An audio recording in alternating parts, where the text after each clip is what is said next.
First contact. The Zarkonian survey vessel, Stellar Seeker, drifted silently through the inky void of space, its sensors probing the darkness for signs of intelligent life. Captain Zalthera, a tall, willowy figure with iridescent scales and 4 arms, stood on the bridge, her large, multifaceted eyes fixed on the holographic display before her. Another solar system, another disappointment, she muttered, her voice a melodic trill. I'm beginning to think the elders were right. This sector is devoid of sentient life. Her first officer, Krenthor, a stockier Zarkonian with deep blue scales, approached with a datapad. Captain, long-range scans are picking up unusual electromagnetic emissions from the 3rd planet of this system. Zalthera's antenna twitched with interest. Unusual how? They appear to be artificial in origin, Krenthor replied, his voice tinged with excitement. And there's more. The planet's atmospheric composition is, well, it's unlike anything we've encountered before. The captain's eyes widened. Show me. As the holographic display zoomed in on the blue and green world, a flurry of data scrolled across the screen. Zalthera's antennae quivered as she processed the information. By the cosmic currents, she whispered, this can't be right. The gravity, the atmospheric pressure, the radiation levels. This is a death world. Krenthor nodded solemnly. And yet, Captain, those emissions suggest a technological civilization. Zalthera's mind raced. In all of recorded galactic history, no sentient species had ever emerged from a death world. The very concept was considered impossible. Death worlds were nightmarish places where only the most primitive and vicious life forms could survive, let alone develop intelligence and technology. Prepare a detailed report for the Zarkonian High Council, she ordered. We need to approach this situation with utmost caution. If there is indeed intelligent life on that world, we have no idea what to expect. As the Stellar Seeker cautiously approached Earth's orbit, the ship's advanced cloaking technology keeping it hidden from human detection systems, the crew worked tirelessly to gather more information about this impossible world and its inhabitants.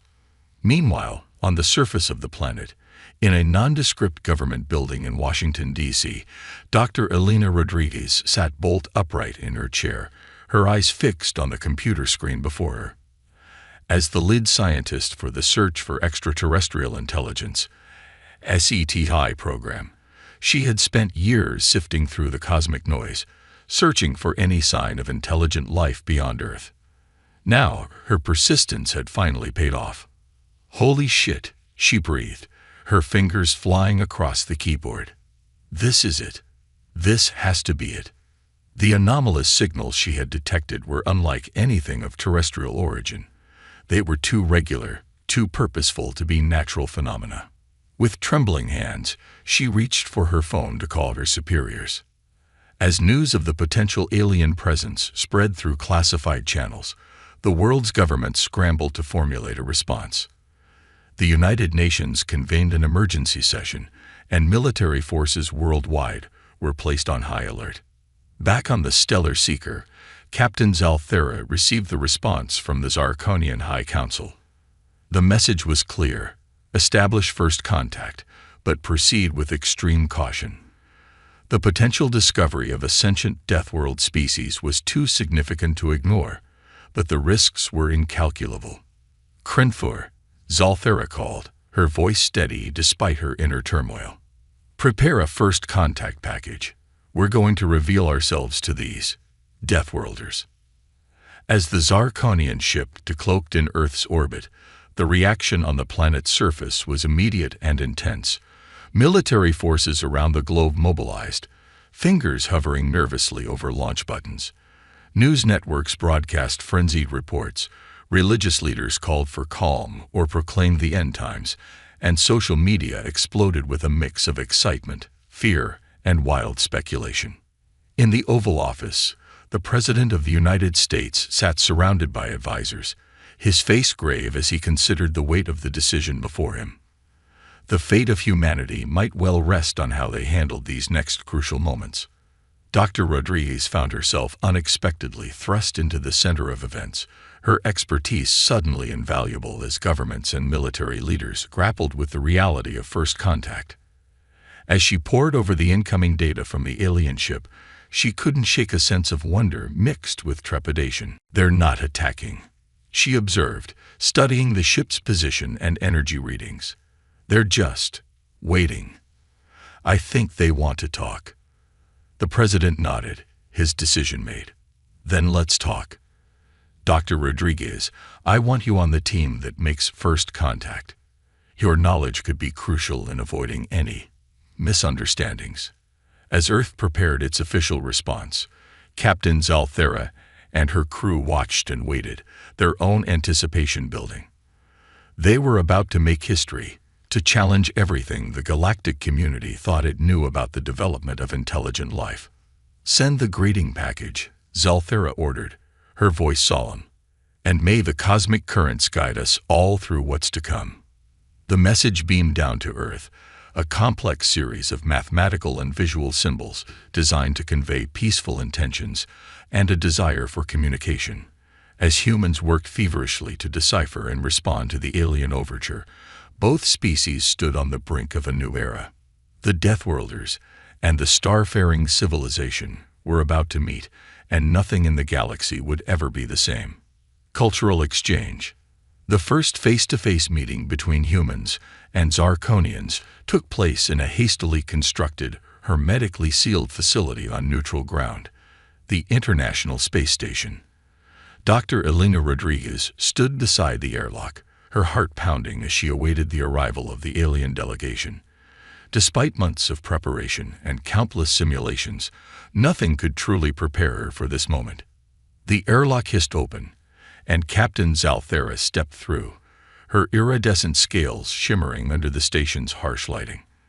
Dr. Rodriguez's scientific mind raced, cataloging every detail of the alien's physiology, even as she struggled to maintain her composure. "Welcome to humanity's home in space," Elena said, her voice steady despite her nerves. "I'm Dr. Elena Rodriguez, lead scientist for Earth's first contact team." Zalthera's multifaceted eyes blinked in a pattern that Elena's training suggested indicated curiosity. "Greetings, Dr. Rodriguez. I am Captain Zalthera of the Zarkonian Alliance. We are honored to meet you." As the two delegations began their careful dance of introductions and initial exchanges, both sides were acutely aware of the vast gulf of understanding that separated them. The Zarkonians, despite their advanced technology, found themselves constantly surprised by the humans' resilience and adaptability. During one of their early meetings, Krenthor, visibly uncomfortable in the station's Earth-normal gravity, asked about human physical capabilities. Dr. Rodriguez, in response, demonstrated a simple push-up, her muscles straining against the familiar pull of gravity. Zalthera's antennae quivered in astonishment. "You can exert yourself like this, constantly, without rest." Elena smiled, standing up. This is nothing. We have athletes who can run for hours, swimmers who cross vast oceans, climbers who scale vertical cliffs with their bare hands." The Zarkonians exchanged looks of mingled awe and horror. Their own physiology, adapted to the gentle embrace of low-gravity worlds, simply couldn't comprehend such feats. As the days passed, the cultural exchange deepened. The humans shared their art, music, and literature, while the Zarkonians offered glimpses of galactic civilization and advanced scientific knowledge. Yet, underlying every interaction was a current of tension, a fundamental incompatibility that neither side could fully bridge. This tension came to a head during a discussion of colonization practices. Zalthera, attempting to be diplomatic, suggested that humans might be more comfortable relocating to more suitable worlds within the Zarkonian sphere of influence. The human delegation's reaction was immediate and vehement. "Abandon Earth." General Santos, the military liaison, scoffed. "Our world may be harsh by your standards, Captain, but it's our home. We've fought and bled for every inch of it. We won't leave it behind." Zalthera's scales rippled in patterns of distress. "But surely you understand the dangers. the resources required just to survive on such a world, the constant threat of natural disasters, of your own volatile biology. Dr. Rodriguez interjected, her voice calm but firm. Captain, I think there's something you need to understand about humans.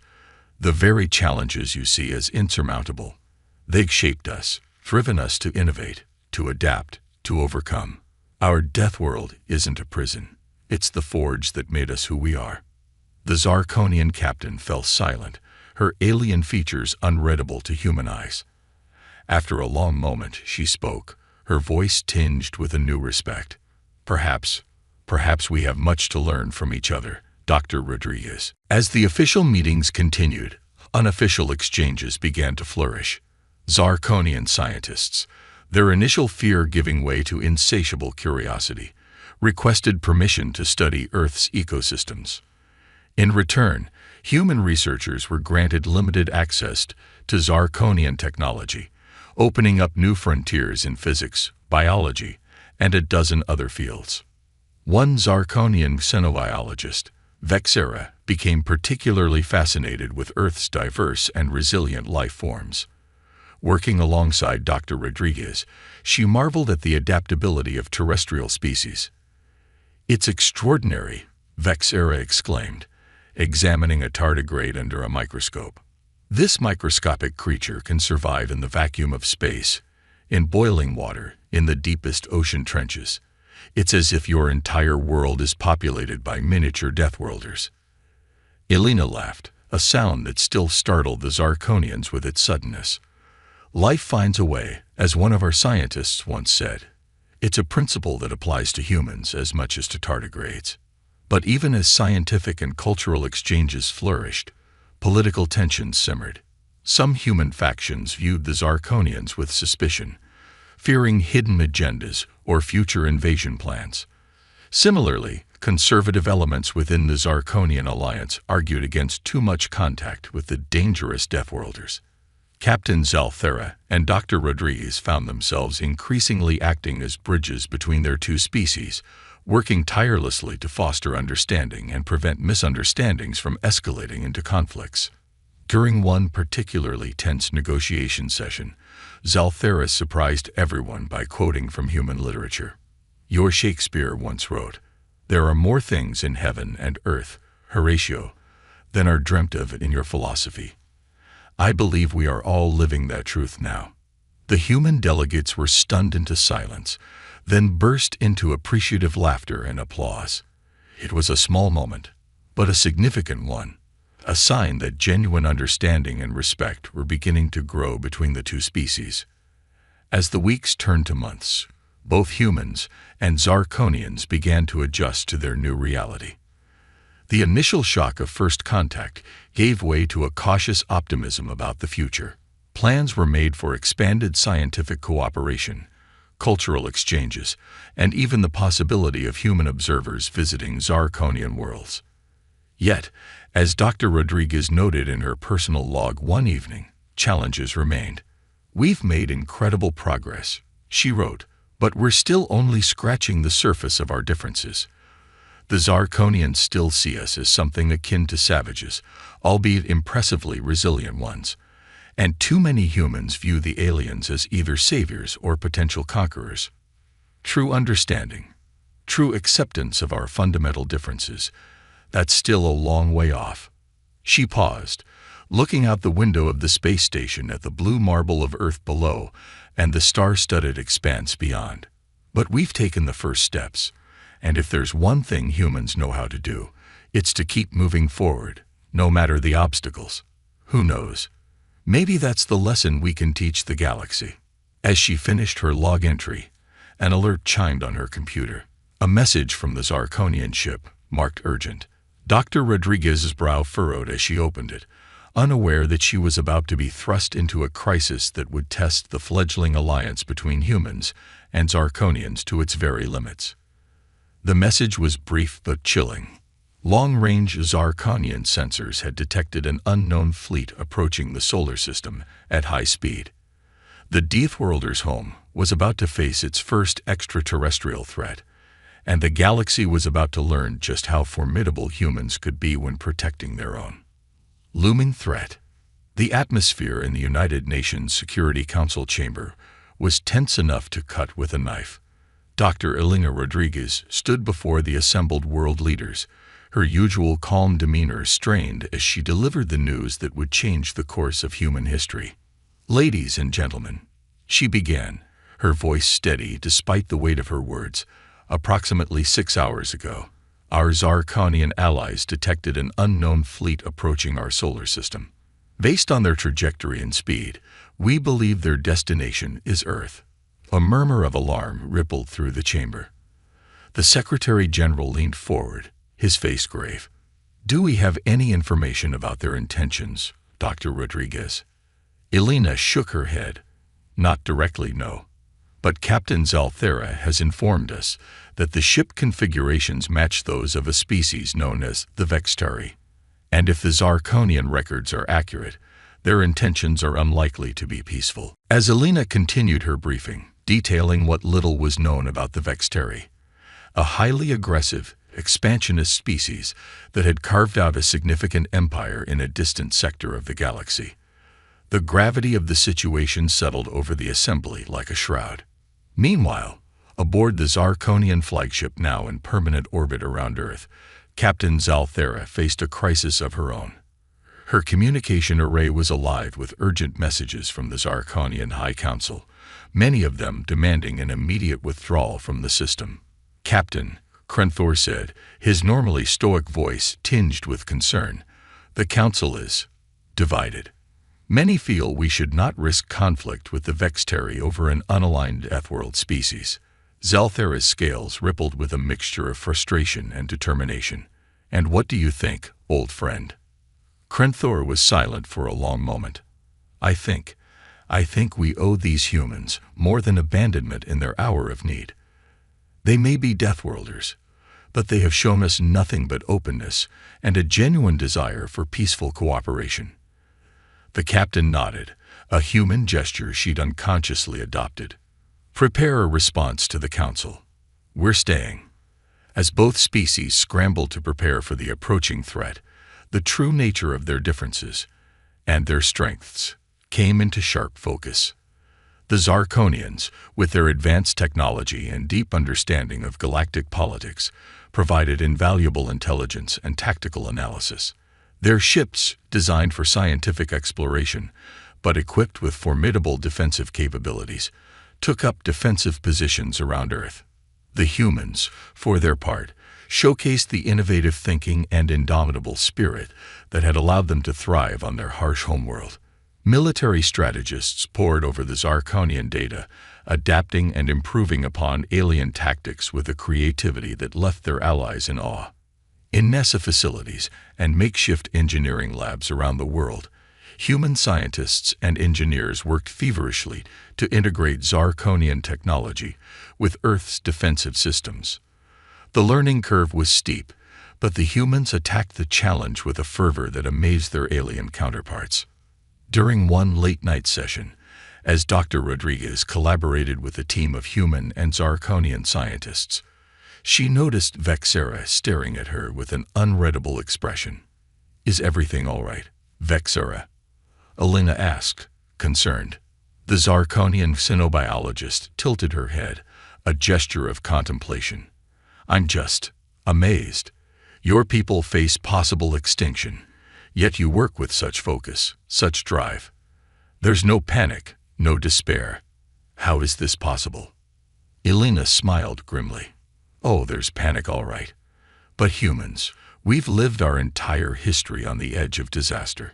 Supervolcanoes, ice ages, pandemics. Our world has thrown everything it has at us. And we're still here. This is just one more challenge to overcome." As the days ticked by and the Vextari fleet drew ever closer, this unique human resilience began to inspire their Zarkonian allies.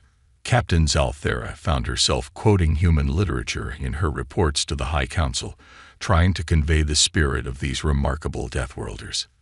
But not everyone was convinced. As news of the approaching threat spread, panic began to grip portions of the human population. Riots broke out in some cities, doomsday cults gained followers, and governments struggled to maintain order while preparing for a war unlike any in human history. In orbit, the combined human-Zarkonian fleet held their positions, a thin line of defense against the coming storm. Retrofitted human spacecraft, a hodgepodge of repurposed satellites, and hastily constructed orbital platforms, joined the sleek Zarkonian vessels in a display of interspecies cooperation that would have been unthinkable mere months ago.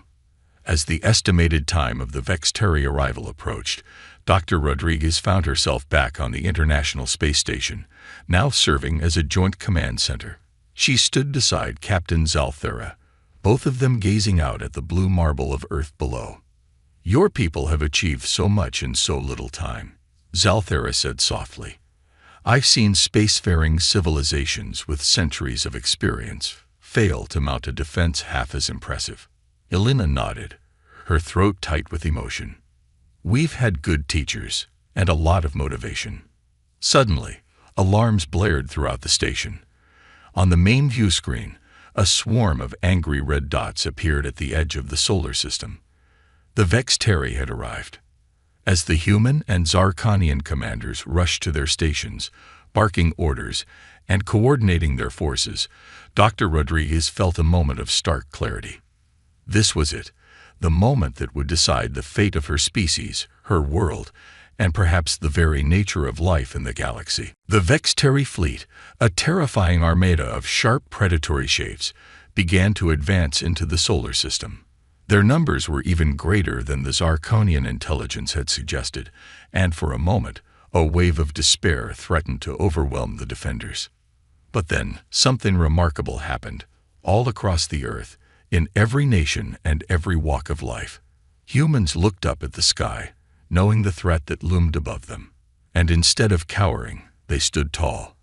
Radio telescopes picked up a surge in transmissions from the planet.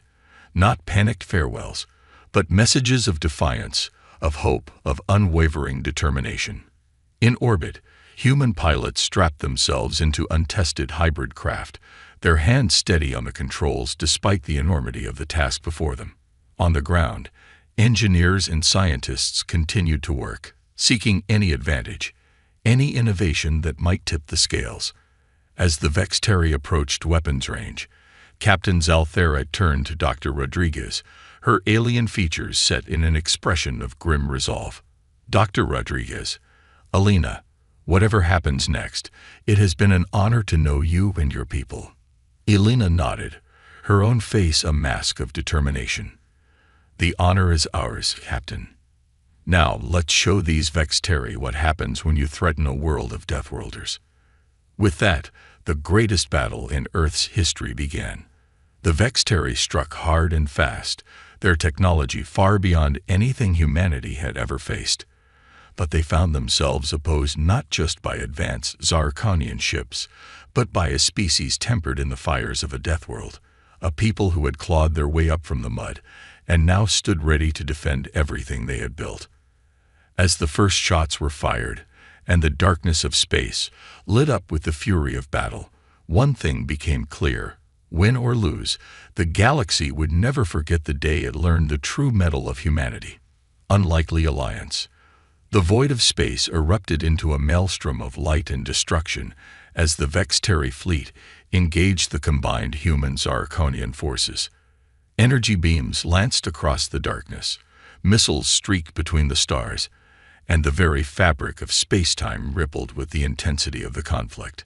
Aboard the International Space Station, now serving as the nerve center for Earth's defense, Dr. Elena Rodriguez worked feverishly alongside human and Zarkonian analysts. Her eyes darted between holographic displays, each one telling a part of the unfolding battle. "We're losing the outer defense line," a grim-faced military officer reported. "The Vexteri weapons are cutting through our shields like they're not even there." Captain Zalthera, her iridescent scales dulled with stress, leaned over a tactical display. "We expected this. Their technology is beyond even Zarkonian standards. But we planned for it. Dr. Rodriguez, is your team ready?" Elena nodded, her face set with determination. As ready as we'll ever be. Let's hope this works. What followed was a demonstration of human ingenuity that would be remembered for generations to come. In the scant weeks they'd had to prepare, human scientists had worked around the clock, combining Zarkonian technology with Earth's most advanced research in ways their allies had never imagined. The result was a series of quantum field disruptors, hastily retrofitted to both human and Zarkonian ships. As the devices activated, ripples of distortion spread across the battlefield. Vextari energy weapons sputtered and misfired, their pinpoint accuracy reduced to wild, ineffective barrages. "It's working," Elena exclaimed, her eyes wide with a mixture of relief and amazement. "Their targeting systems are completely thrown off." Zalthara's antennae quivered with excitement. "Incredible. You've managed to weaponize the quantum uncertainty principle itself. In all our centuries of advancement, we never thought to." She was cut off as the station rocked violently. Alarms blared as a new threat appeared on the tactical displays. "Vextari boarding parties," the security chief reported, his voice tense. "They've latched onto the station. Multiple breaches detected." Elena felt a chill run down her spine. The Vextari, realizing their ranged weapons were compromised, had switched to close-quarters combat, a domain where their natural aggression and advanced biotechnology gave them a terrifying advantage. Captain Zalthara turned to Elena, her alien features set in a grim expression. "Dr. Rodriguez, we need to evacuate you and the other key personnel. The station's defenses won't hold for long." But Elena shook her head, a fierce light in her eyes. "No, this station is the linchpin of our entire defense network. If it falls, Earth falls. We stand our ground." For a moment, Zalthara looked like she might argue. Then, to Elena's surprise, the Zarkonian captain let out a sound that might have been a laugh. "You Deathworlders continue to amaze me. Very well. We fight together." What followed was a desperate battle through the corridors of the space station. The Vextari, insectoid creatures with bioengineered armor and weapons grafted directly to their bodies, poured through the breaches. They moved with a speed and ferocity that seemed impossible in the microgravity environment. But they found themselves facing an enemy unlike any they'd encountered before. Human soldiers, their bodies pushed to the limit by the station's artificial gravity, fought with a tenacity that shocked even their Zarkonian allies.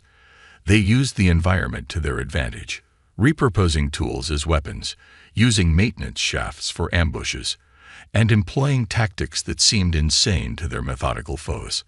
Elena found herself in the thick of the fighting, her scientific knowledge becoming an unexpected asset.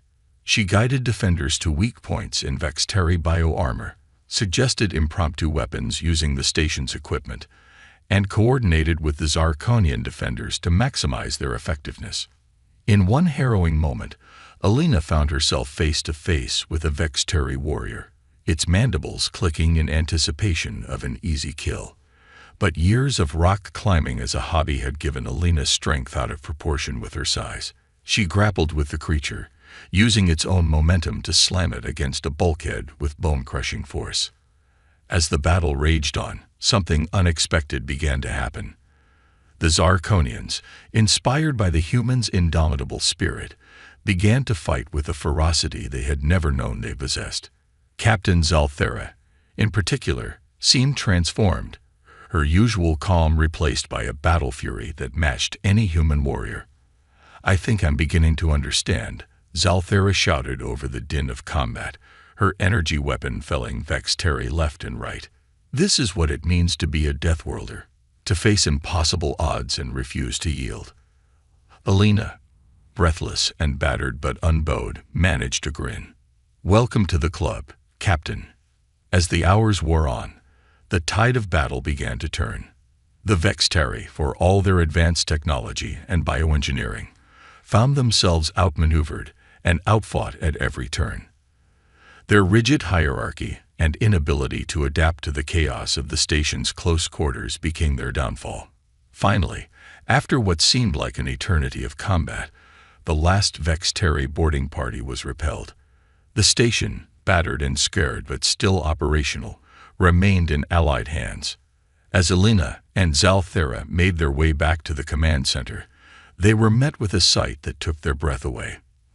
The main view screen showed the space around Earth, and it was filled with the burning wreckage of Vexteri ships. The quantum disruptors had done their work, leaving the invaders vulnerable to the combined might of Earth's militaries and the Zarkonian fleet. What had seemed like an overwhelming force mere hours ago was now a broken, retreating armada. As cheers erupted throughout the station, Elena felt a hand on her shoulder. She turned to see Captain Zalthera, the Zarkonian's alien features expressing an emotion that needed no translation. Profound respect. "Dr. Rodriguez," Zalthera said, her voice filled with awe. "I believe we owe you and your people an apology.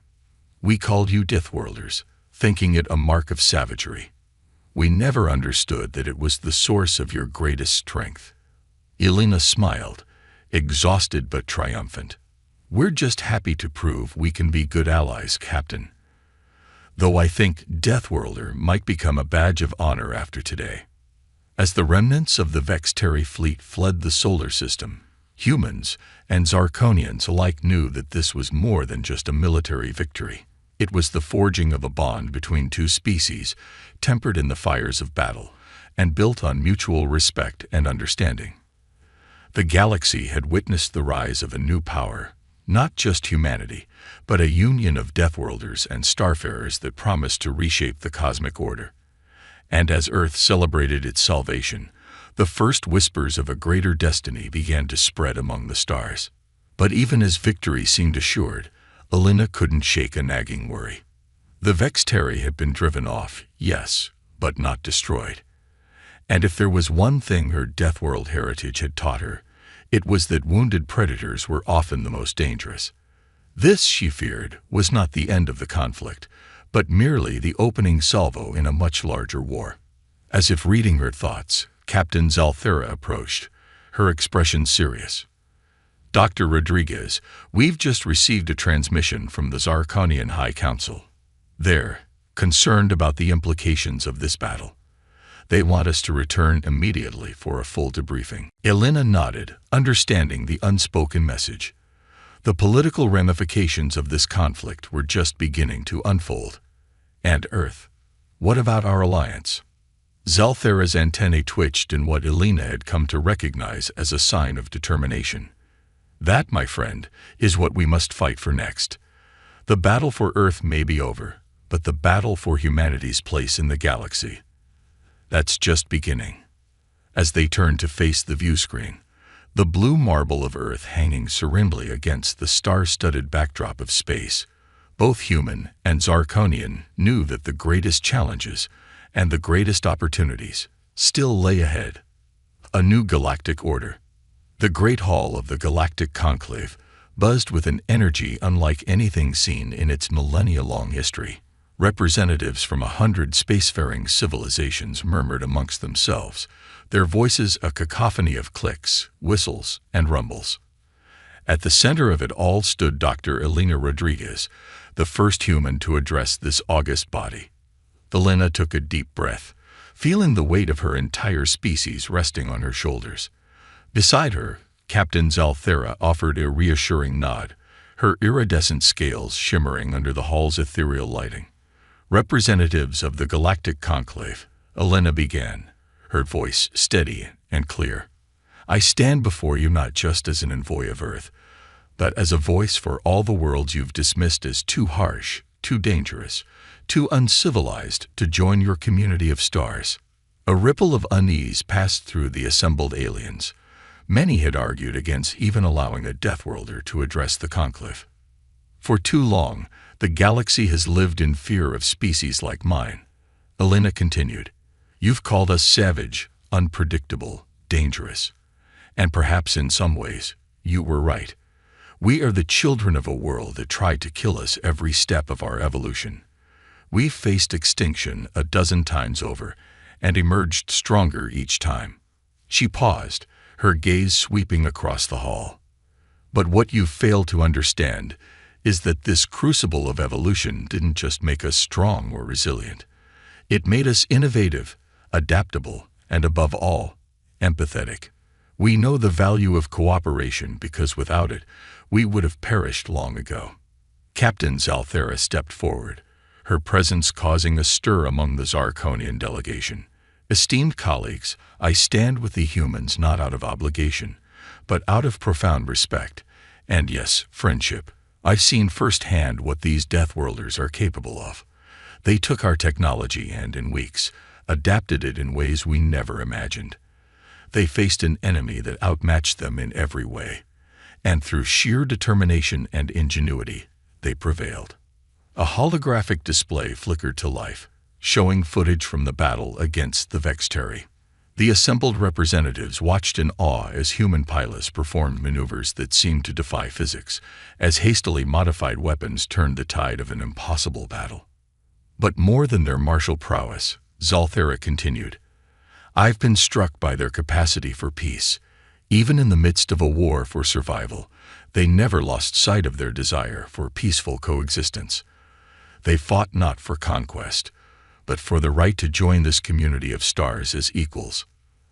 Elena nodded, picking up the thread. We come before you today not to demand a place at your table, but to offer our hand in friendship. The galaxy faces threats that no single species can hope to overcome alone. The Vexteri are still out there, and they're not the only danger lurking in the cosmic dark. She gestured to the holographic display, which now showed images of human achievements, soaring cities, advanced laboratories, and feats of engineering that defied belief. Imagine what we could accomplish together. The resilience and adaptability of Deathworlders combined with the advanced technology and wisdom of your oldest civilizations, we could usher in an era of exploration and discovery unlike anything the galaxy has ever seen. A murmur ran through the crowd, a mix of excitement and trepidation. Elena pressed on, her voice rising with passion. But for this to happen, we need to move past our fears and preconceptions. We need to recognize that diversity, true diversity, not just in form, but in the very environments that shaped us, is our greatest strength. She turned to address the Zarkonian delegation directly. You called us Deathworlders, and you were right. But what you never understood is that our harsh world didn't just shape our bodies. It forged our spirits. We don't just survive. We thrive in adversity. And now, we're ready to take that spirit to the stars. As Elena's words echoed through the hall, a slow transformation seemed to come over the assembled representatives. Fear and suspicion gave way to curiosity, then to cautious optimism. Questions began to fly, not accusations but genuine inquiries about human culture, technology, and potential contributions to galactic society. In the days that followed, debates raged and negotiations stretched into the night, but the outcome was never really in doubt. Humanity, with the staunch support of their Zarkonian allies, was granted provisional membership in the Galactic Conclave. As Elena and Zalthera stood on a balcony overlooking the sprawling alien cityscape, the weight of their achievement finally began to sink in. You know, Elena said, a smile playing on her lips, when I was a little girl dreaming of the stars, I never imagined anything like this. Zalthera's antennae twitched in amusement, and I never imagined I'd count a Deathworlder among my closest friends. It seems we've both had our horizons expanded. Their moment of reflection was interrupted by a priority alert. A holographic screen materialized before them, showing a grim-faced human admiral. Dr. Rodriguez, Captain Zalthera, we've detected multiple Vexteri fleets mobilizing at the edges of known space. It appears they're preparing for a major offensive, not just against Earth, but against multiple conclave worlds. Elena and Zalthera exchanged a look of understanding. This was the moment they had prepared for, the reason they had fought so hard for humanity's acceptance. Inform the conclave, Elena said, her voice filled with determination. Tell them Earth stands ready to fulfill its commitment to galactic defense. Zalthera nodded, adding, and inform them that the Zarkonian fleet will fight alongside our human allies. It's time the galaxy learned what a united front truly means. As the Admiral's image faded, Alina turned back to the alien cityscape, her mind already racing with plans and strategies. You know, Captain, I think the Vexteri are about to learn a very important lesson about underestimating Deathworlders. Zalthera's scales rippled in what Alina had come to recognize as the Zarkonian equivalent of a grin. Indeed, my friend. And I have a feeling the rest of the galaxy is about to learn that lesson as well. As they stood there, a human and a Zarkonian united in purpose, the first stars of evening began to appear in the alien sky. Each point of light represented not just distant suns, but new frontiers, new challenges, and new opportunities for a galaxy forever changed by the arrival of humanity. The age of the peaceful Deathworlders had begun, and the universe would never be the same.